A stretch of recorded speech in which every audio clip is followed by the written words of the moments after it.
तो हेलो दोस्तों, कैसे आप सभी लोग। आई होप सो कि यार सभी लोग ठीक ही होंगे। माइनक्राफ्ट एक ऐसा गेम है जिसमें हर एंटिटी के साथ कोई ना कोई रहस्य या फिर कोई ना कोई सीक्रेट छिपा हुआ है। एंड अगर आप लोग ये वीडियो देख रहे हो तो ऑब्वियसली आप में से काफी सारे लोग माइनक्राफ्ट खेलते होंगे।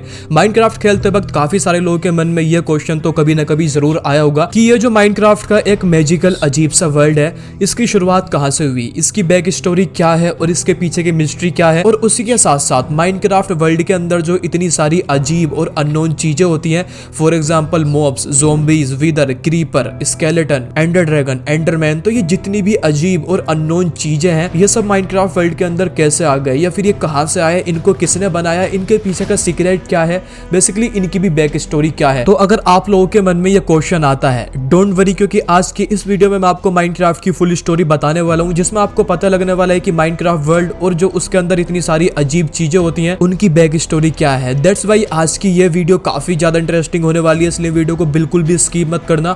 और हो सकता है कि यार देखो, मैं एक ही वीडियो में इन सारी चीजों के बारे में ना बता पाऊं, तो हो सकता है कि मैं इस वीडियो का पार्ट 2 भी अपलोड करूं अपने चैनल पर। वो डिपेंड करता है आप लोगों के रिस्पॉन्स पर, आप लोगों के सपोर्ट पर। अगर इस वीडियो पर आप लोगों का ठीक ठाक रिस्पॉन्स आ जाता है तो मैं इसका पार्ट 2 भी अपलोड कर दूंगा। इसीलिए अगर आपने अभी तक हमारी वीडियो को लाइक नहीं किया तो वीडियो को लाइक कर दो, देन चैनल को सब्सक्राइब करके उस बेल आइकन को भी दबा दो। और हाँ, वीडियो स्टार्ट करने से पहले मैं आप सभी लोगों से रिक्वेस्ट करना चाहूंगा कि मेरा एक और न्यू सेकंड गेमिंग चैनल है, जहां पर मैं माइनक्राफ्ट सर्वाइवल सीरीज के एपिसोड डाल रहा हूं। If you interested Minecraft survival series देखने में, लिंक इन द डिस्क्रिप्शन मेरे सेकंड वाले चैनल का, आप वहां पर भी एक बार जाकर ट्राई कर सकते हो। वीडियो पसंद आए तो वहां पर भी लाइक कर देना, चैनल को सब्सक्राइब करके उस बेल आइकन को दबा देना। तो ठीक है यार, चलो आज की वीडियो को कर लेते हैं स्टार्ट। बनाने पड़े, लेट्स गो। ओके, माइनक्राफ्ट की स्टोरी जानने के लिए हमें जाना पड़ेगा एकदम शुरुआत में, एकदम स्टार्टिंग में, उस टाइम पर जब माइनक्राफ्ट के वर्ल्ड में ना ही कोई इंसान, मतलब ना ही कोई ह्यूमन और ना ही कोई ज़ोंबी रहता था। बस कुछ एनिमल की स्पीसीज माइनक्राफ्ट के वर्ल्ड में उस टाइम पर रहते थे, जैसे कि भेड़, गाय, बकरी और कुछ बर्ड्स। उस टाइम पर माइनक्राफ्ट वर्ल्ड बहुत ही ज्यादा शांत और हरा भरा था और वहाँ के जानवरों की लाइफ भी बहुत ही ज्यादा पीसफुली थी। वो उस टाइम पर अपने आप को काफी ज्यादा आजाद महसूस करते थे। वो कहीं भी आसानी से आ जा सकते थे बिना किसी दिक्कत के, बिना कहीं छिपे, क्योंकि उस टाइम पर ना ही कोई उनको हंट करने वाला ह्यूमन था और ना ही उन एनिमल्स को कोई परेशान करने वाला ज़ोंबी। उस टाइम पर आप बोल सकते हो कि उन एनिमल्स की लाइफ काफी ज्यादा शांत और हंसी खुशी से बीत रही थी। लेकिन माइनक्राफ्ट की ये पीसफुली और हैप्पी लाइफ काफी ज्यादा टाइम तक चलने नहीं वाली थी, क्योंकि आने वाले टाइम में एक इतना ज्यादा खतरनाक इंसिडेंट होने वाला था माइनक्राफ्ट के अंदर, जिसके वजह से माइनक्राफ्ट वर्ल्ड और उसके अंदर जितने भी एनिमल्स थे उनकी लाइफ चेंज होने वाली थी। ओके, तो अब क्या होता है, ये एनिमल्स ऐसे ही हंसी खुशी से रहते हैं, ये कहीं भी जाते हैं, घूमते हैं, खाते हैं, पीते हैं, और ऐसे ही माइनक्राफ्ट वर्ल्ड में टाइम आगे बढ़ता रहता है। और टाइम के साथ साथ उन्हीं एनिमल्स की स्पीसीज में से काफी सारी एनिमल्स की स्पीसीज और बनती हैं, मतलब काफी सारे तरीके के एनिमल्स और ब्रीड करते हैं। और अब तक माइनक्राफ्ट वर्ल्ड में ऑलमोस्ट सारे ही एनिमल्स आ चुके होते हैं, मतलब वो ब्रीड कर चुके होते हैं। और कुछ सालों के और बाद उन्हीं एनिमल्स में से एक पर्टिकुलर स्पीसीज से एवोल्यूशन करके बनता है ह्यूमन, यानी कि इंसान। और इस तरह से माइनक्राफ्ट वर्ल्ड में आते हैं ह्यूमंस। शुरुआती दिनों में माइनक्राफ्ट के अंदर बस कुछ ही इंसान होते हैं, लेकिन वो धीरे धीरे ब्रीड करते हैं एंड ब्रीड कर करके वो अपने कुछ ग्रुप्स बना लेते हैं। लेकिन उस टाइम पर जो माइनक्राफ्ट के ह्यूमंस थे वो आज के जैसे नहीं थे, मतलब वो इतने ज्यादा टेक्नोलॉजी में आगे नहीं थे। बेसिकली उन्होंने माइनक्राफ्ट के वर्ल्ड को समझा ही नहीं था। वो जंगलों में रहते थे और वो पेड़ों पर ही रहकर उनके सहारे अपनी लाइफ को बिताते थे, कुछ जानवरों को खाकर एंड कुछ हरे भरे पौधे या फिर प्लांट्स को खाकर। उस टाइम पर उन इंसानों के पास ना ही रहने के लिए घर थे और ना ही किसी भी तरीके के टूल्स थे। लेकिन जैसे जैसे टाइम बीतता जाता है, उन्हीं ह्यूमंस में से कुछ ह्यूमंस माइनक्राफ्ट के वर्ल्ड को समझने की कोशिश करते हैं और अब वो धीरे धीरे समझते हैं कि माइनक्राफ्ट के अंदर कुछ ऐसे मटेरियल हैं जिनका यूज करके वो अपने घर बना सकते हैं रहने के लिए। देन वो छोटे छोटे टूल्स बनाते हैं और उन टूल्स के थ्रू वो कबल स्टोन और भी काफी सारे मटेरियल को तोड़ तोड़ कर इकट्ठा करने लगते हैं। और अब तक वो पेड़ों को भी काटना स्टार्ट कर देते हैं और उनसे लकड़ियां लेते हैं। देन वो धीरे धीरे उन्हीं मटेरियल्स का यूज करके अपने घर जैसा स्ट्रक्चर बनाते हैं और फाइनली वो अपना घर बना लेते हैं। ये इंसान समझ जाते हैं कि इनको अपना घर या फिर कोई भी स्ट्रक्चर बनाने के लिए इन्हीं सारे मटेरियल्स का यूज करना पड़ेगा। बट स्टिल अभी भी इन ह्यूमंस के सामने एक प्रॉब्लम थी, और वो प्रॉब्लम ये थी कि इनको किसी भी मटेरियल को तोड़ने के लिए इनके पास प्रॉपर टूल्स नहीं थे। मतलब इनके पास छोटे छोटे टूल्स थे जिनकी हेल्प से ये काफी ज्यादा टाइम में और बहुत ज्यादा मेहनत करने के बाद किसी भी मटेरियल को तोड़ पाते थे। फॉर एग्जाम्पल जैसे कोई कबल स्टोन या फिर कोई और और भी मटेरियल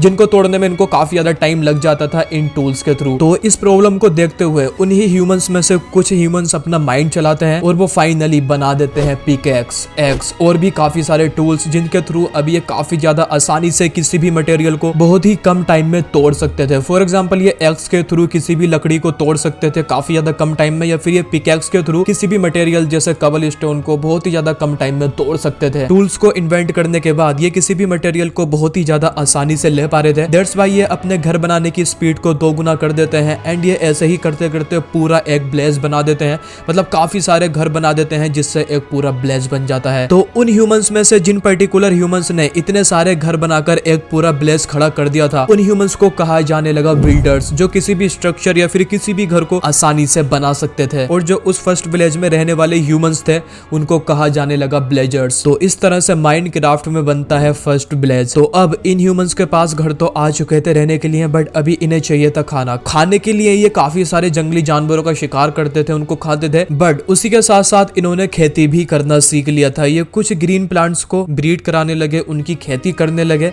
देन धीरे धीरे करके ये और भी काफी सारे ग्रीन प्लांट की स्पीसीज को ब्रीड कराने लगे और इस तरह से ये एक सक्सेसफुल फार्मर बन जाते हैं। ये पूरी तरह से खेती करना स्टार्ट कर देते हैं और इन विलेजर्स की लाइफ और ज्यादा आसान हो जाती है। तो अब जो फार्मर होते हैं वो फार्मिंग करते हैं, जो बिल्डर्स होते हैं वो नए नए स्ट्रक्चर और घर बनाते हैं, बट अभी भी ये विलेजर्स माइनक्राफ्ट के वर्ल्ड को पूरी तरह से समझ नहीं पाए थे। बेसिकली जो माइनक्राफ्ट का वर्ल्ड था वो एक जादुई मतलब एक मैजिकल वर्ल्ड था जहां पर मैजिक करना बहुत ही ज्यादा आसान था, लेकिन उसको समझने के बाद कुछ टाइम के बाद उन्हीं विलेजर्स में से कुछ विलेजर समझने की कोशिश करते हैं माइनक्राफ्ट वर्ल्ड को एंड फाइनली वो समझ जाते हैं कि माइनक्राफ्ट वर्ल्ड एक नॉर्मल वर्ल्ड नहीं है, बल्कि ये एक मैजिकल वर्ल्ड है जहां पर जादू किया जा सकता है और जादू के थ्रू काफी बड़ी बड़ी चीजें की जा सकती हैं अपनी लाइफ को काफी ज्यादा आसान बनाने के लिए। तो ये चीज कुछ विलेजर्स समझ चुके थे एंड वो इस मैजिक पर काम भी करना स्टार्ट कर देते हैं। तो ये कुछ पर्टिकुलर विलेजर्स काफी ज्यादा मेहनत करते हैं माइनक्राफ्ट के मैजिक को समझने के लिए एंड बहुत ही ज्यादा टाइम के बाद ये फाइनली समझ जाते हैं माइनक्राफ्ट वर्ल्ड के मैजिक को। ये समझ जाते हैं कि किस तरह से यहाँ पर मैजिक काम कर सकता है और ये उसको किस तरह से कंट्रोल कर सकते हैं और उसके थ्रू ये कितनी सारी चीजों को बना सकते हैं अपनी लाइफ को आसान बनाने के लिए। लेकिन वीडियो में आगे बढ़ने से पहले गाइस बात कर लेते हैं आज के स्पॉन्सरशिप की।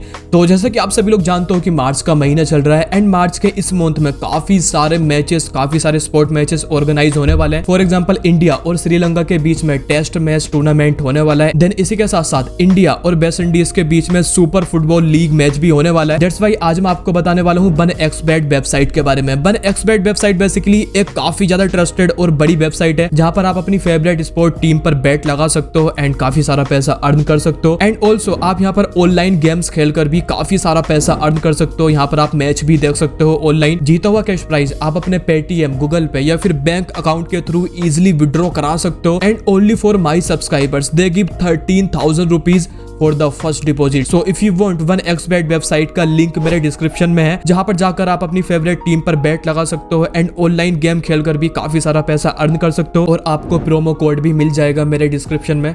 तो जाओ जाकर गेम्स खेलो एंड पैसा कमाओ। तो ठीक है, अभी बढ़ते हैं अपनी वीडियो की तरफ। माइनक्राफ्ट वर्ल्ड मैजिक को समझने के बाद फाइनली ये विलेजर्स अपने मैजिक के थ्रू, अपने फर्स्ट मैजिक के थ्रू एक मैजिक टेबल बनाते हैं। एक ऐसी मैजिक टेबल जो कुछ भी क्रिएट कर सकती थी, कुछ भी बना सकती थी। बट इस मैजिक टेबल को कुछ भी बनाने के लिए इसमें कुछ मटेरियल की रिक्वायरमेंट होती थी। फॉर एग्जाम्पल जैसे इससे कोई पिकैक्स बनाना चाहता है तो पिकैक्स में जो भी और जितना मटेरियल लगता है वो सारा रॉ मटेरियल लाकर इस टेबल पर रख देना है। देन ये टेबल ऑटोमेटिक कुछ ही सेकंड्स में पिकैक्स बना देगी। बाद में ये कुछ विलेजर्स जिन्होंने ये मैजिक टेबल बनाई थी तो ये विलेजर्स इस मैजिक टेबल को दूसरे विलेजर्स के सामने लेकर आते हैं। ये दूसरे विलेजर्स को बताते हैं इस मैजिक टेबल के बारे में कि ये क्या क्या कर सकती है। बाद में सारे ही विलेजर्स इस मैजिक टेबल का यूज करने लगते हैं और इस मैजिक टेबल के थ्रू सारे ही विलेजर्स की जो जिंदगी थी वो और ज्यादा आसान हो चुकी थी। क्योंकि पहले जब विलेजर्स कोई भी टूल बनाते थे तो उनको टूल बनाने में काफी ज्यादा टाइम लगता था क्योंकि वो अपने हाथ से ही सारे टूल्स को बनाते थे। बट इस मैजिक टेबल के बनने के बाद उनको जो भी चीज चाहिए होती थी, जो भी टूल्स बनाने होते थे तो वो उनका सारा ही मटेरियल इस मैजिक टेबल पर लाकर रख देते थे। देन ये मैजिक टेबल बस कुछ ही सेकंड्स में उनको टूल्स बनाकर दे देती थी। ये मैजिक टेबल एक ही साथ में काफी सारे टूल्स बना सकती थी, वो भी कुछ ही सेकंड्स के अंदर। और इस चीज से विलेजर्स की लाइफ काफी ज्यादा आसान हो गई। उनको बहुत ही ज्यादा कम मेहनत और बहुत कम टाइम लगने लगा किसी भी टूल को बनाने के लिए। देन इसी के साथ साथ विलेजर्स और भी काफी सारी चीजें बनाने लगे इस मैजिक टेबल के थ्रू, या फिर आप बोल सकते हो कि बहुत सारी चीजों को बनाना पॉसिबल हो पाया इस मैजिक टेबल के थ्रू, क्योंकि ये किसी भी चीज को बहुत ही ज्यादा इजी तरह से सेकंड्स में बनाकर रख देती थी। और बाद में इस मैजिक टेबल को नाम दिया गया क्राफ्टिंग टेबल। एक ऐसी टेबल जो कुछ भी क्राफ्ट कर सकती थी, कुछ भी बना सकती थी। एंड ऑब्वियसली आप अभी इस टेबल को जानते हो क्राफ्टिंग टेबल के नाम से, जिसके थ्रू आप किसी भी चीज को क्राफ्ट कर सकते हो माइनक्राफ्ट के अंदर। जिन विलेजर्स ने इस मैजिक टेबल को बनाया था माइनक्राफ्ट वर्ल्ड मैजिक को समझने के बाद, तो उन विलेजर्स से जो और विलेजर्स थे वो काफी ज्यादा खुश हो गए, क्योंकि उन्होंने उनकी लाइफ काफी ज्यादा आसान बना दी थी इस टेबल को बनाने के बाद। और बाद में उन पर्टिकुलर विलेजर्स को जिन्होंने क्राफ्टिंग टेबल को बनाया था, तो उनको कहा जाने लगा इंचेंटर्स। बेसिकली इंचेंटर्स का मतलब होता है जादूगर या फिर जादू करने वाला जो जादू को आसानी से समझ सकता है। इसके बाद दूसरे विलेजर्स इन इंचेंटर्स को अपना साइंटिस्ट मानने लगे। एंड रियल में आप उन इंचेंटर्स को आज के जमाने का साइंटिस्ट मान सकते हो जो नए नए इनोवेशन करता है। तो इस तरह से इन विलेजर्स की लाइफ चलती है। लेकिन अभी तक ये सारे ही विलेजर्स माइनक्राफ्ट वर्ल्ड के अंदर सिर्फ उसके सरफेस पे ही थे। दैट मीन ये कभी भी माइन करके जमीन के नीचे नहीं गए, अभी तक ये सरफेस लेवल तक ही थे।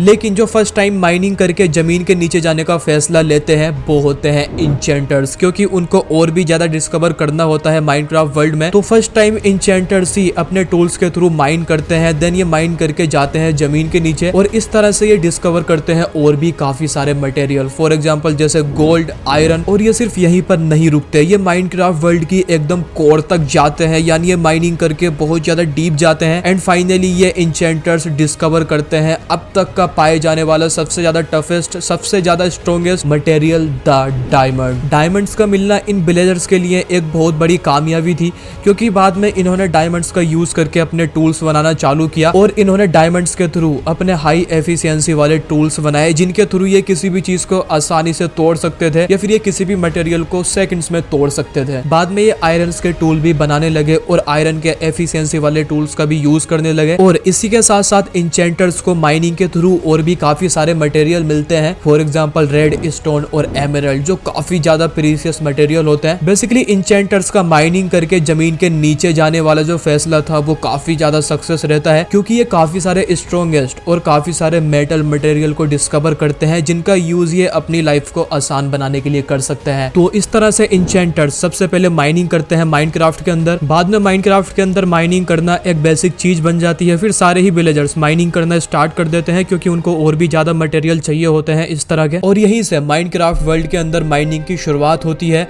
यहीं से लोग माइनिंग करना स्टार्ट कर देते हैं। और इसके बाद विलेजर्स इंचेंटर्स से और भी ज्यादा खुश हो जाते हैं, वो उनको बहुत ही ज्यादा सराहते हैं। एक तरह से उस टाइम पर इंचेंटर्स इन विलेजर्स के लिए उनका हीरो होते हैं, जो उनकी लाइफ आसान बनाने में काफी ज्यादा मदद कर रहे थे। लेकिन सारे ही इंचेंटर्स उन विलेजर के लिए उनके हीरो नहीं थे, क्योंकि आगे जाकर उन्हीं इंचेंटर्स में से कुछ इंचेंटर गलत काम करने लगते हैं। वो अपने मैजिक का गलत यूज करने लगते हैं। बेसिकली उनको अपने मैजिक की पावर का काफी ज्यादा घमंड हो जाता है। उनको लगने लगता है कि विलेजर्स की सारे ही कैटेगरी में इंचेंटर्स की कैटेगरी सबसे ज्यादा पावरफुल है। बट सारे ही इंचेंटर्स ऐसा नहीं सोचते थे। उनमें से बस कुछ ही इंचेंटर थे जो गलत रास्ते पर चलने लगे थे। उनको अपने मैजिक पर घमंड हो चुका था और वो अपने मैजिक का यूज गलत तरीके से करने लगे थे। आप उन इंचेंटर्स को घमंडी इंचेंटर भी बोल सकते हो। और अब क्या होता है, ये घमंडी इंचेंटर्स चुपके यानी सीक्रेट तरीके से कुछ पोशंस भी बनाना स्टार्ट कर देते हैं अपने मैजिक के थ्रू।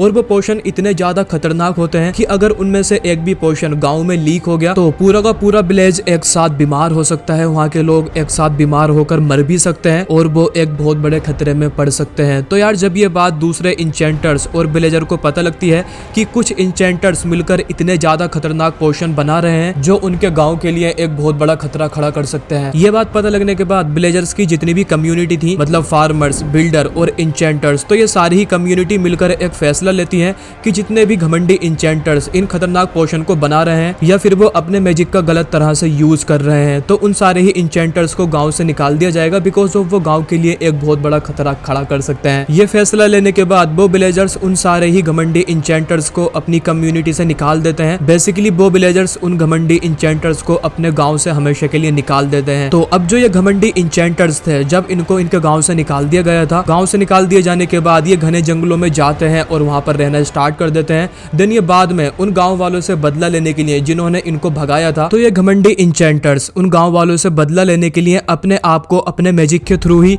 एक विश के रूप में बदल देते हैं, या फिर आप बोल सकते हो कि एक बुरे इंचेंटर में बदल देते हैं। तो बाद में ये इंचेंटर विश बनने के बाद काफी सारे खतरनाक और जहरीले पोशन बनाते हैं अपने मैजिक के थ्रू। देन ये चुपके से गांव में जाते हैं और चुपके से रात में जाकर उन पोशन को गांव में छोड़ देते हैं, जिससे क्या होता है कि उन पोशन के इफेक्ट से काफी सारे गांव के लोग बीमार हो जाते हैं, यहाँ तक कि कुछ लोग मरने भी लगते हैं। लेकिन कैसे न कैसे करके जो उस गांव में अच्छे इंचेंटर थे वो इस पोशन के इफेक्ट को हल्का कर देते हैं या फिर उसको खत्म कर देते हैं, जिससे गांव के लोग दोबारा से ठीक हो जाते हैं। तो यार इस तरह से बनती है माइनक्राफ्ट में विच, या फिर आप बोल सकते हो कि इस तरह से विच आती है माइनक्राफ्ट में, जो जहरीले पोशन बनाती है एंड वो गांव वालों के ऊपर छोड़ती है उनसे बदला लेने के लिए। बेसिकली वो विच होते हैं बैड इंचेंटर्स या फिर घमंडी इंचेंटर, जिनको अपने मैजिक के ऊपर घमंड हो चुका था और उनको उनके गांव से ही निकाल दिया गया था, और वो बाद में उन गांव वालों से बदला लेने के लिए एक विच के रूप में बदल गए थे अपने मैजिक के थ्रू। तो अब क्या होता है, ये विच ऐसा ही करती है, ये टाइम पर चुपके से गांव में काफी सारे पोशन छोड़कर चली जाती हैं, जिससे गांव वाले बीमार हो जाते हैं।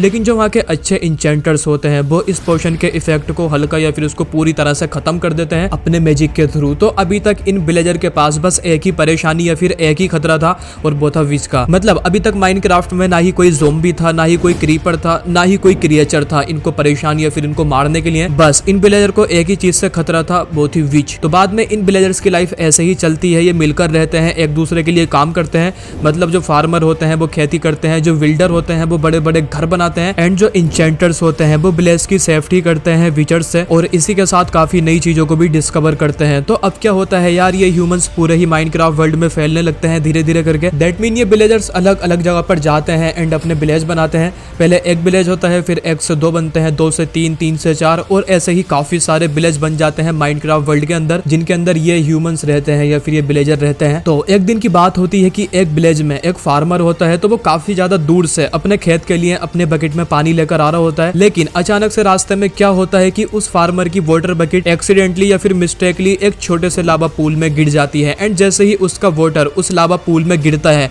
तो वहां पर बनता है माइनक्राफ्ट का फर्स्ट स्ट्रॉन्गेस्ट मटेरियल, जिसका नाम होता है ऑब्सीडियन। ऑब्सीडियन उस टाइम तक का सबसे ज्यादा स्ट्रॉन्गेस्ट मटेरियल था जो विलेजर्स ने डिस्कवर किया था। बाद में इंचेंटर्स को ऑब्सीडियन के पास लेकर जाया जाता है और उनको दिखाया जाता है कि वो मटेरियल आखिर है क्या। तो फर्स्ट ऑफ ऑल उस मटेरियल को तोड़ने की कोशिश की जाती है, तो वो अपने टूल्स के थ्रू, यानी वो सबसे पहले अपने आयरन की पिकैक्स से उस मटेरियल को तोड़ते हैं, यानी ऑब्सीडियन को तोड़ते हैं, बट वो नहीं टूटता। बाद में वो स्टोन की पिकैक्स से उसको तोड़ने की कोशिश करते हैं, बट वो तब भी नहीं टूटता। यहाँ तक कि वो गोल्ड की पिकैक्स का भी यूज करते हैं ऑब्सीडियन को तोड़ने के लिए, बट वो मटेरियल तब भी नहीं टूटता। इसके बाद वो कोशिश करते हैं फाइनली अपने सबसे ज्यादा स्ट्रॉन्गेस्ट मटेरियल पिकैक्स के थ्रू, यानी डायमंड पिकैक्स के थ्रू। तो डायमंड पिकैक्स ने ऑब्सीडियन को तोड़ तो दिया था, लेकिन डायमंड की पिकैक्स भी उस ऑब्सीडियन को तोड़ने के लिए काफी ज्यादा स्ट्रगल कर रही थी। मतलब बहुत ज्यादा टाइम के बाद, बहुत ज्यादा मुश्किलों से वो ऑब्सीडियन को तोड़ पा रही थी। ये चीज देखने के बाद इंचेंटर्स को एहसास होता है कि उनके अभी तक के जितने भी टूल्स हैं, मतलब आयरन के, डायमंड के, स्टोन के या फिर गोल्ड के, तो वो अभी तक भी माइनक्राफ्ट वर्ल्ड के सारे ही मटेरियल को तोड़ने के लिए इनफ नहीं है। मतलब वो टूल्स अभी भी कमजोर हैं, उनकी स्ट्रेंथ इतनी नहीं है कि वो सारे ही मटेरियल को तोड़ सकें इजिली।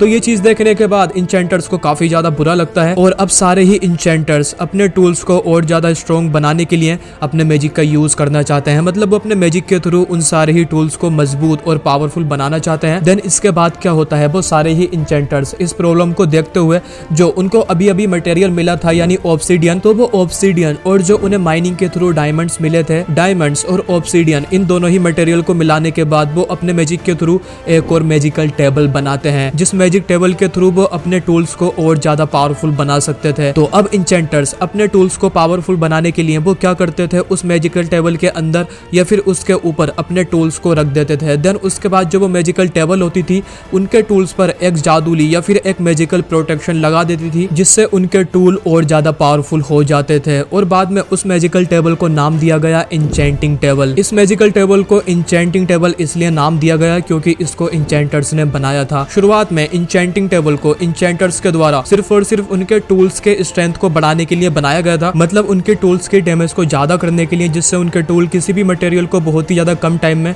और आसानी से तोड़ सके। लेकिन बाद में इंचेंटर्स ने अपने टूल्स को और ज्यादा एडवांस लेवल का बनाने के लिए अपने टूल्स को अलग अलग अलग एबिलिटीज देने के लिए वो इंचेंटिंग टेबल के थ्रू अपने टूल्स में अलग अलग तरीके की मैजिकल प्रोटेक्शन लगाने लगे। For example fortune, infinity, efficiency, silk touch, flame, curse of winding, blast protection, depth strider. तो इस तरह की प्रोटेक्शन लगाने लगे इंचेंटर्स इंचेंटिंग टेबल के थ्रू अपने टूल्स में, जिससे उनके टूल्स स्ट्रॉन्ग तो होते ही थे, लेकिन इसी के साथ साथ उनके टूल्स को और भी काफी सारी एबिलिटीज मिलने लगी थी इन मैजिकल प्रोटेक्शन को लगाने के बाद में ये सारी मैजिकल प्रोटेक्शन को नाम दिया गया इंचेंटमेंट्स, जिनको ऑब्वियसली आज आप सभी लोग जानती होंगे।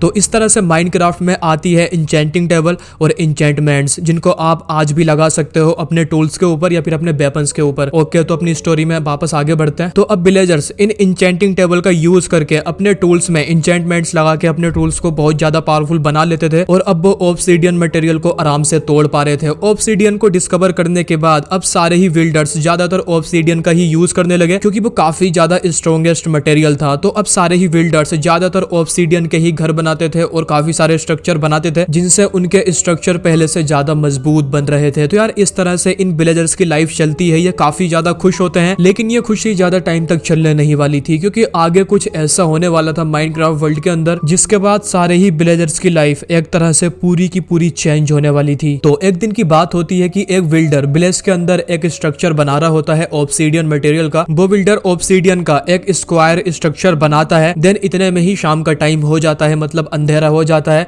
तो इसलिए जो वो बिल्डर होता है वो क्या करता है, ऑब्सीडियन के स्ट्रक्चर के पास ही 4 या 5 टॉर्चेस लगा देता है, जिससे वो आसानी से देख सके। लेकिन इतने में ही क्या होता है कि हवा के थ्रू उन टॉर्चेस की कुछ चिंगारियां ऑब्सीडियन स्ट्रक्चर के पास चली जाती हैं या फिर उसके अंदर चली जाती हैं। देन जैसे ही वो चिंगारियां ऑब्सीडियन स्क्वायर स्ट्रक्चर के पास जाती हैं, उसके बाद बूम, जो ऑब्सीडियन स्क्वायर स्ट्रक्चर होता है वो अचानक से ग्लो करने लगता है। ये चीज देखकर विलेजर काफी ज्यादा डर जाता है, यानी जो वो बिल्डर था वो बहुत ही ज्यादा डर जाता है जो उस स्ट्रक्चर को बना रहा था। बेसिकली उस बिल्डर ने जाने अनजाने में एक पोर्टल बना दिया था, एक ऐसा मैजिकल पोर्टल जो माइनक्राफ्ट की एक दूसरी डायमेंशन तक लेकर जाता है। सी माइनक्राफ्ट वर्ल्ड जितना ज्यादा खूबसूरत और पीसफुली है, तो ठीक उसके ऑपोजिट माइनक्राफ्ट की एक दूसरी डायमेंशन है, जिसको आप उसकी डार्क साइड भी बोल सकते हो, और उस डार्क साइड डायमेंशन को बोला जाता है नेदर। एंड इस बिल्डर ने जाने अनजाने में उस नेदर तक जाने का रास्ता खोल दिया था, यानी पोर्टल खोल दिया था, जिस पोर्टल को कहा जाता है नेदर पोर्टल। और ये नेदर पोर्टल सिर्फ माइनक्राफ्ट के सबसे ज्यादा स्ट्रॉन्गेस्ट मटेरियल यानी ऑब्सीडियन का बन सकता था। नेदर माइनक्राफ्ट की एक ऐसी डार्क साइड है, एक ऐसी ऑपोजिट डायमेंशन है,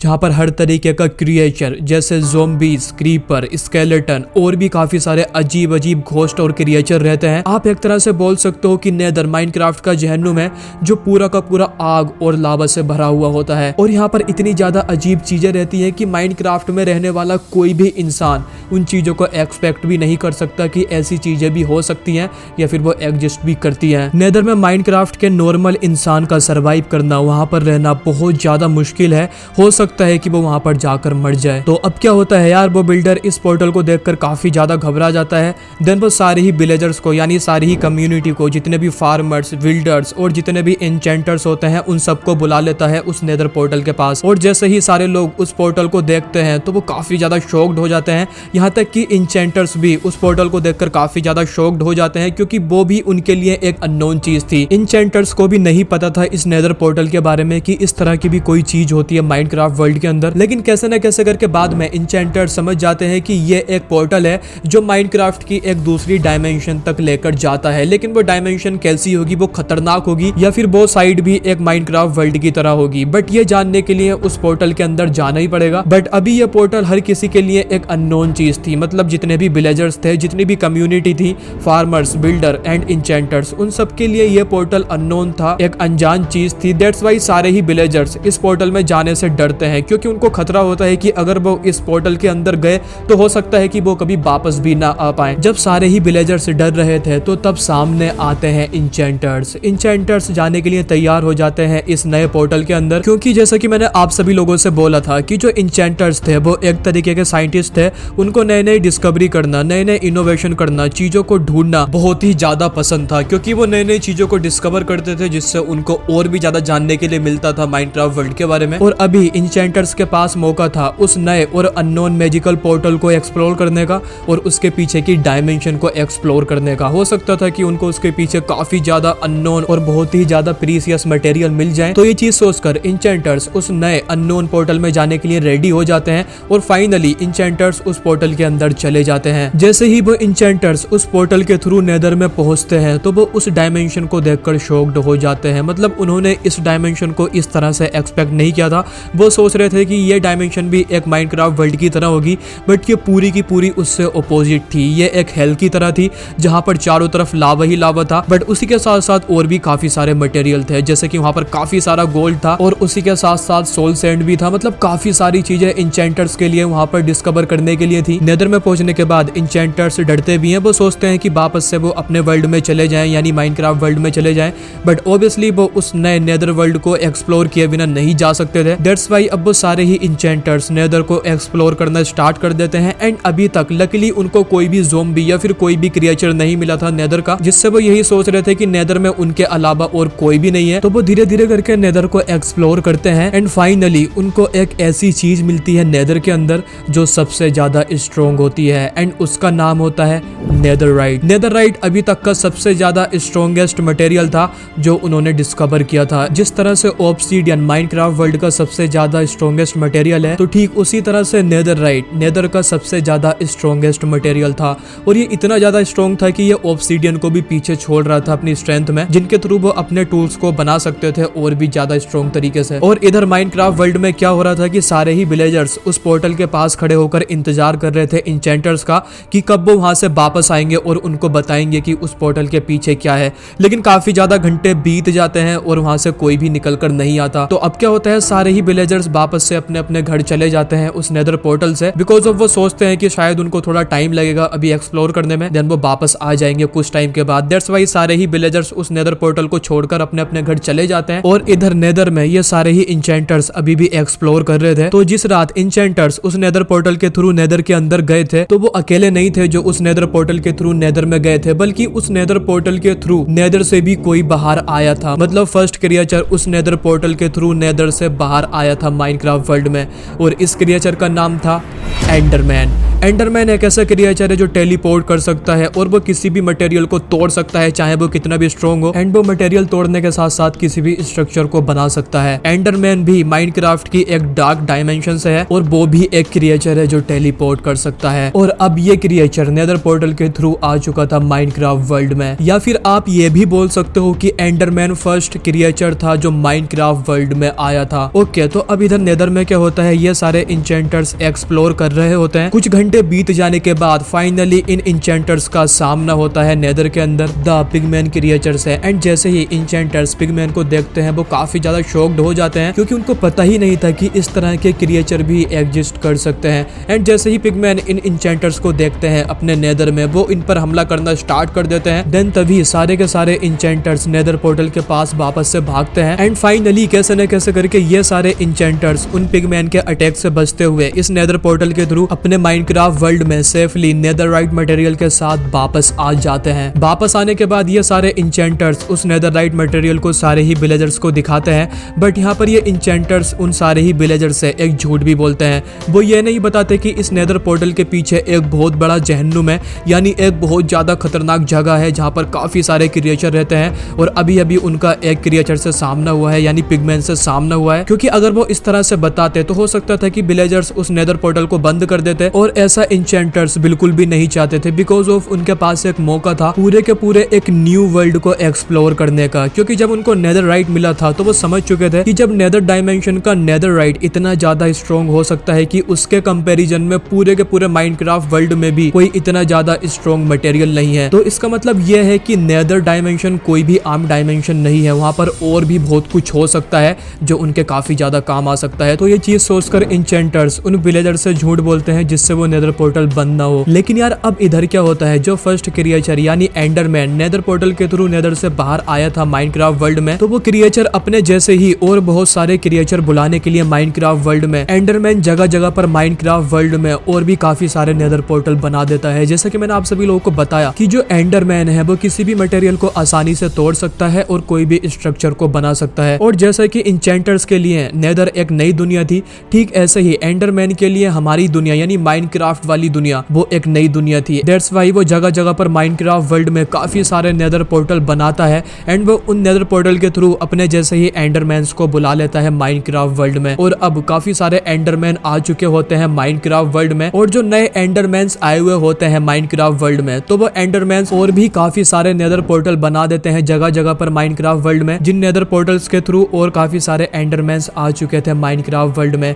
लेकिन यार यहाँ पर एक प्रॉब्लम थी कि जितने भी नेदर पोर्टल्स बनाए थे एंडरमैन ने माइनक्राफ्ट वर्ल्ड में जगह जगह पर, तो उन नेदर पोर्टल्स के थ्रू सिर्फ एंडरमैन ही बाहर नहीं आ रहे थे नेदर से, बल्कि उनके साथ साथ और भी काफी सारे खतरनाक क्रिएचर उन नेदर पोर्टल्स के थ्रू बाहर आने लगे माइनक्राफ्ट वर्ल्ड में नेदर से। For example creeper, zombie, hello spider, skeleton, ऐसे ही काफी सारे क्रिएचर बाहर आने लग रहे थे माइनक्राफ्ट वर्ल्ड में। एंड इस बात का अंदाजा किसी भी विलेजर को नहीं था, मतलब किसी भी विलेजर को नहीं पता था कि इतने सारे नेदर पोर्टल्स उनके वर्ल्ड में बन चुके हैं और उन पोर्टल्स के थ्रू काफी सारे ज़ोंबीज और क्रिएचर उनके वर्ल्ड में आ चुके हैं। तो अब क्या होता है यार, ये काफी सारे ज़ोंबीज जगह जगह पर जाने लगे, मतलब माइनक्राफ्ट में हर जगह फैल गए। बट इनमें से कुछ ज़ोंबीज, कुछ क्रिएचर ऐसे थे जिन्हें धूप बिल्कुल भी बर्दाश्त नहीं थी, मतलब सनलाइट बिल्कुल भी पसंद नहीं थी, या फिर आप बोल सकते हो कि ये सनलाइट से मर जाते थे। फॉर एग्जाम्पल जैसे इनमें एक ज़ोंबी था जिसके ऊपर अगर सनलाइट पड़ती थी तो वो मर जाता था, उसके अंदर आग लग जाती थी, बिकॉज ऑफ वो एक डार्क साइड का क्रिएचर था। इन ज़ोंबीज के आने के बाद यहीं से स्टार्ट होती है माइनक्राफ्ट वर्ल्ड के विलेजर्स की बहुत ही ज्यादा बुरी किस्मत और तबाही। तो अब क्या होता है, फर्स्ट ये सारे ही ज़ोंबीज पहली ही रात में एक गांव के अंदर जाते हैं, एक विलेज में जाते हैं और वहां पर जाकर हमला कर देते हैं। देन ये उस विलेज में एक एक आदमी को पूरी तरह से खत्म कर देते हैं, उसको मार देते हैं। जो क्रीपर थे वो ब्लास्ट हो रहे थे, जो स्केलेटन थे वो अपने बॉस से मार रहे थे, एंड जो ज़ोंबीज थे वो लोगों को काट काट कर अपने जैसा ही बना रहे थे। ये चीज पूरे ही माइनक्राफ्ट वर्ल्ड में फैल जाती है सारे ही विलेजर्स को, और सारे ही विलेज में ये बात पता लग जाती है कि उनके वर्ल्ड में ज़ोंबीज एपोकलिप्स हो चुका है और उनके वर्ल्ड में काफी सारे खतरनाक ज़ोंबीज और क्रिएचर आ चुके हैं। अब किसी भी विलेजर का बाहर निकलना काफी ज्यादा मुश्किल हो चुका था, मतलब अगर कोई विलेजर कहीं रास्ते में है या घने जंगलों में है तो कोई भी ज़ोंबी उस विलेजर को काट लेता था, जिससे वो विलेजर ज़ोंबी बन जाता था, या फिर कोई स्केलेटन उसको मार देता था। धीरे धीरे करके ये सारे ही ज़ोंबीज और क्रिएचर विलेज पर हमला करने लगे। ये जिस भी विलेज में जाते थे वहाँ काफी ज्यादा नुकसान करते थे, मतलब सारे ही घर को तोड़ देते थे और बहुत सारे लोगों को मार भी देते थे। और ये चीज देखने के बाद विलेजर्स बहुत ज्यादा डरने लगते हैं, और कुछ एन्चेंटर्स ने तो ये भी मान लिया था कि यही माइनक्राफ्ट वर्ल्ड के विलेजर्स का अंत है। दैट्स व्हाई वो जितना भी मैजिक जानते थे, उन्होंने माइनक्राफ्ट वर्ल्ड के मैजिक को जितना भी पढ़ा था, जितना समझा था, तो वो सारे एन्चेंटर्स जितना भी मैजिक जानते थे उस सारे मैजिक को वो बुक्स में लिखने लगे, जिससे अगर वो खत्म भी हो जाए तो आने वाली जो सिविलाइजेशन होगी या फिर जो आने वाले ह्यूमंस होंगे वो इन बुक्स को पढ़कर दोबारा से जो माइनक्राफ्ट वर्ल्ड का मैजिक है उसको आसानी से समझ सके, उनको ज्यादा मेहनत ना करनी पड़े। इसी ही वजह से वो एन्चेंटर्स अपने सारे ही मैजिक को, जितना भी वो सब कुछ जानते थे, सारा का सारा मैजिक वो अपनी बुक्स में लिखना स्टार्ट कर देते हैं, और इन बुक्स को नाम दिया जाता है एन्चेंटमेंट्स बुक, जिन बुक्स के अंदर माइनक्राफ्ट का पूरा मैजिक लिखा हुआ है। इतना ज्यादा ज़ोंबीज और क्रिएचर ने अटैक कर दिया था माइनक्राफ्ट वर्ल्ड के विलेजर्स पर। अब विलेजर्स को अपनी विलेज की सेफ्टी करने के लिए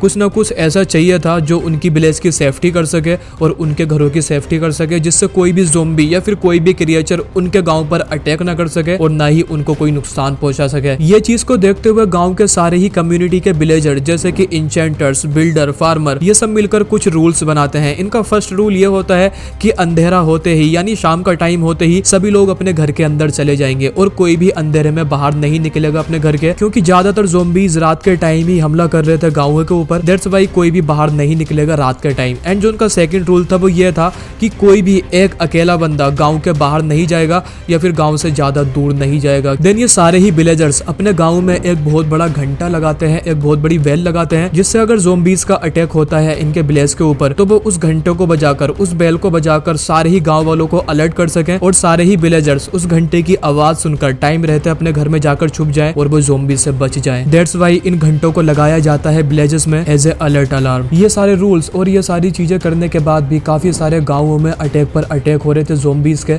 और बहुत सारे जो विलेजर्स थे वो मारे जा रहे थे इन अटैक के चलते। बेसिकली अब विलेजर्स को गार्ड्स की जरूरत थी जो उनके गांव के साथ साथ उनकी भी सेफ्टी कर सके और किसी भी ज़ोंबी या फिर किसी भी क्रिएचर को आसानी से मारकर उनको बचा सके। तो इसी चीज को सोचते हुए जो विलेज के इंचेंटर्स होते हैं वो अपने मैजिक के थ्रू आयरन का एक बहुत बड़ा अपना खुद का क्रिएचर बनाते हैं। एंड ये क्रिएचर साइज में किसी भी ज़ोंबी या फिर किसी भी दूसरे क्रिएचर से बहुत ज्यादा बड़ा और पावरफुल होता है, और ये लोहे का बना क्रिएचर उनके विलेज की सेफ्टी करेगा और साथ ही साथ उनकी भी सेफ्टी करेगा। दैट्स व्हाई एन्चेंटर्स इस क्रिएचर को बनाते हैं और एन्चेंटर्स इस क्रिएचर को नाम देते हैं आयरन गोलम, क्योंकि ये पूरा का पूरा लोहे का बना हुआ होता है जो काफी ज्यादा पावरफुल होता है।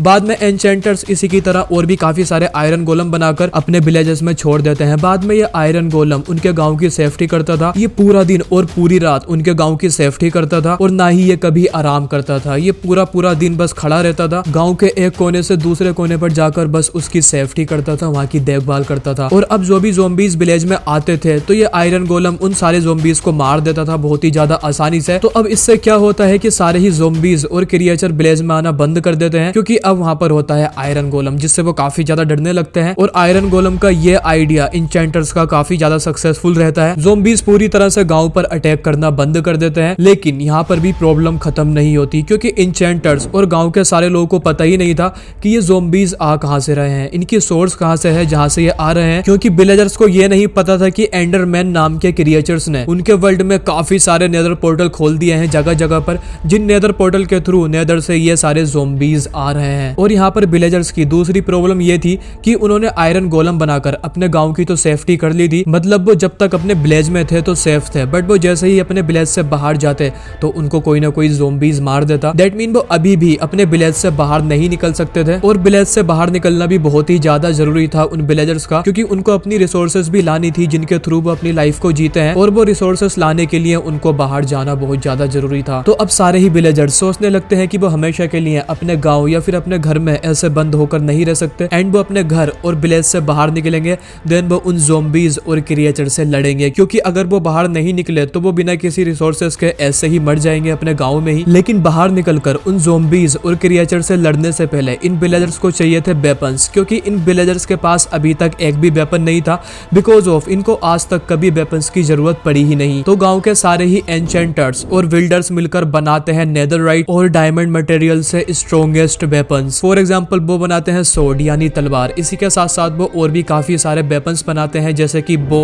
क्रॉसबो। और इसी के साथ साथ ये एन्चेंटर्स एनविल नाम की एक मैजिकल मशीन भी बनाते हैं। ये मशीन काम आती है टूल्स या फिर वेपन्स पर प्रोटेक्शन लगाने के लिए। और ये मशीन एन्चेंटर्स इसलिए बनाते हैं कि अगर कोई बंदा जो बिल्कुल भी मैजिक नहीं जानता, जिसको नहीं पता कि टूल्स या वेपन पर किस तरह से प्रोटेक्शन लगती है मैजिक की, तो वो इस एनविल मैजिक के थ्रू उनकी कुछ बुक्स डालकर आराम से वो अपने किसी भी टूल या वेपन के ऊपर मैजिक प्रोटेक्शन लगा सकता है। चाहे उससे बिल्कुल भी मैजिक नहीं आता हो, बट वो फिर भी लगा सकता है इस एनविल मशीन के अंदर उनकी कुछ बुक्स को डालकर और कुछ रिक्वायर्ड मटेरियल को डालकर। तो इस तरह से एनविल मशीन बनाई जाती है आम विलेजर्स के लिए जिनको मैजिक नहीं आता, ताकि वो एन्चेंटर्स के बिना भी अपने टूल्स या वेपन्स पर एन्चेंटमेंट लगा सके यानी मैजिक प्रोटेक्शन लगा सके। देन इसके बाद सारे ही विलेजर्स अलग अलग वेपन्स बनाते हैं अपने लिए। और ये वेपन्स बनाने के बाद वो सारे ही विलेजर्स और उनमें से जिनको मैजिक भी नहीं आता था तो वो भी आराम से अपने वेपन्स पर इस एनविल मैजिकल मशीन के थ्रू मैजिकल प्रोटेक्शन लगा पा रहे थे अपने वेपन्स पर, और अपने वेपन्स को काफी ज्यादा पावरफुल और एबिलिटीज दे पा रहे थे। जैसे कि ये अपने बो पर लगाते हैं फ्लेम प्रोटेक्शन, जिससे क्या होगा, जैसे ही ये अपने बो से कोई भी तीर मारेंगे किसी भी ज़ॉम्बी या किसी भी क्रिएचर को, तो वो उस तीर के थ्रू जलने लगेगा, उसके अंदर आग लग जाएगी, देन वो मर जाएगा। तो इस तरह की इस नेक्स्ट लेवल की ये प्रोटेक्शन लगाते हैं अपने वेपन्स पर, जिससे जो इनके वेपन्स होते हैं वो और भी ज्यादा पावरफुल और भी ज्यादा स्ट्रॉन्गेस्ट और बहुत ही ज्यादा स्ट्रेंथफुल हो जाते हैं, जिनके अंदर काफी सारी एबिलिटीज होती है। और इसी के साथ साथ ये विलेजर्स अपने डिफेंस के लिए भी कुछ चीजें बनाते हैं। फॉर एग्जाम्पल ये शील्ड बनाते हैं, उसी के साथ साथ अपना आर्मर भी बनाते हैं। और ये अपने पूरे के पूरे आर्मर जैसे कि हेलमेट, चेस्ट, पैंट, बूट, तो ये अपने पूरे के पूरे आर्मर पर भी बहुत सारी मैजिक प्रोटेक्शन लगाते हैं, जिससे जो इनका आर्मर होता है वो भी काफी ज्यादा स्ट्रेंथफुल हो जाता है। इतनी ज्यादा तैयारी करने के बाद, इतने सारे पावरफुल वेपन्स और आर्मर बनाने के बाद, ये सारे ही विलेजर्स अब रेडी हो जाते हैं ज़ॉम्बीज और क्रिएचर को मारने के लिए, उनसे फाइट करने के लिए। देन ये विलेजर्स अपने वेपन और आर्मर के साथ अपने विलेज से बाहर निकलते हैं और ज़ॉम्बीज से फाइट करते हैं। इस फाइट में ऑब्वियसली ज़ॉम्बीज विलेजर्स का कुछ भी नहीं बिगाड़ पा रहे थे, क्योंकि उन विलेजर्स के पास काफी नेक्स्ट लेवल के बहुत ज्यादा मैजिक प्रोटेक्शन के साथ आर्मर और वेपन्स थे।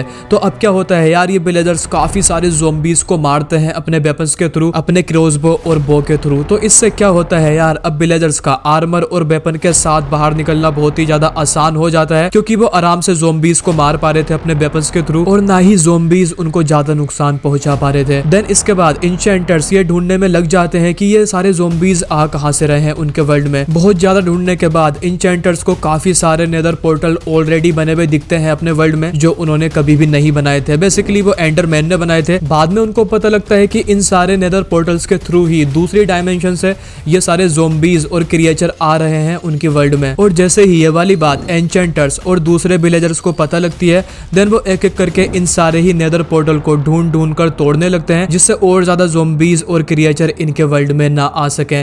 लेकिन ऑलरेडी ही इन नेदर पोर्टल के थ्रू इतने सारे ज़ॉम्बीज आ चुके थे माइनक्राफ्ट वर्ल्ड में, एंड इसी के साथ साथ उन ज़ॉम्बीज ने यहाँ के काफी सारे इंसानों को काट काट कर भी अपने जैसा ज़ॉम्बीज ही बना दिया था। दैट मीन माइनक्राफ्ट में ऑलरेडी काफी सारे ज़ॉम्बीज हो चुके थे, बट स्टिल ये विलेजर्स उन सारे ही नेदर पोर्टल को ढूंढ ढूंढ कर तोड़ रहे थे। और ये टूटे हुए नेदर पोर्टल आप भी आज देख सकते हो माइनक्राफ्ट वर्ल्ड में, जो कि आपको दिखाई देते हैं जगह जगह पर। बाद में इन विलेजर्स ने उन ज़ॉम्बीज के साथ रहना सीख लिया था, और उन ज़ॉम्बीज से भी इन विलेजर्स ने काफी सारी रिसोर्सेज को लेना स्टार्ट कर दिया था। फॉर एग्जाम्पल ये क्रीपर को मारते थे जिससे इनको मिलता था गन पाउडर। बाद में इन्होंने उस गन पाउडर का TNTs बनाना स्टार्ट किया था। देन इसी के साथ साथ ये विलेजर्स ज़ॉम्बी स्पाइडर को मारकर उससे स्ट्रिंग को लेते थे और उस स्ट्रिंग से ये वुल बनाते थे, एंड ऐसे ही ये काफी सारी रिसोर्सेज को ज़ॉम्बीज से लेते थे उनको मार मार कर। बेसिकली इन विलेजर्स ने ज़ॉम्बीज के साथ रहना सीख लिया था, उन्होंने इन ज़ॉम्बीज को एक्सेप्ट किया और वो इन्हीं के साथ रहकर इनसे अपना फायदा ही करने लगे। एंड यही थी माइनक्राफ्ट की back story. I hope so कि अब आपको पता लग चुका होगा कि ये माइनक्राफ्ट वर्ल्ड की स्टार्टिंग कहां से हुई, यहाँ पर इंसान किस तरह से आए, एंड बाद में ज़ॉम्बीज भी किस तरह से आए।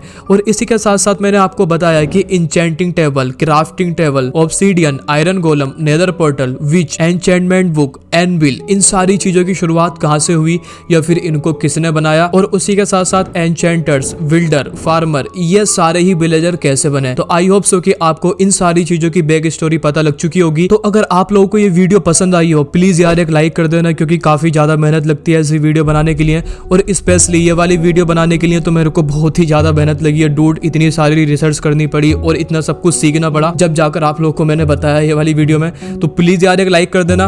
वीडियो कैसी लगी, ये वाली स्टोरी कैसी लगी, मुझे कमेंट करके जरूर बताना। और चैनल को सब्सक्राइब नहीं किया है तो चैनल को सब्सक्राइब करके उस बेल आइकन को भी दबा देना। और हाँ, इसी के साथ साथ मेरा एक और न्यू सेकंड चैनल है, मतलब गेमिंग चैनल है, जहां पर मैं माइनक्राफ्ट की सर्वाइवल सीरीज को डाल रहा हूं। अगर आप लोग इंटरेस्टेड हैं माइनक्राफ्ट की सर्वाइवल सीरीज देखने में या फिर किसी भी गेम प्ले का गेम प्ले देखने में, लिंक इन द डिस्क्रिप्शन मेरे सेकंड वाले चैनल का, आप जाकर वहां पर ट्राई कर सकते हैं, चेक कर सकते हैं। पसंद आएगा तो वहां पर भी लाइक कर देना, देन उस चैनल को भी सब्सक्राइब कर देना। थोड़ा सपोर्ट दिखाओ यार भाई को, थोड़ा सपोर्ट दिखाओ। तो भाई मिलते हैं आपसे अगली वीडियो में, तब तक के लिए टाटा बाय बाय।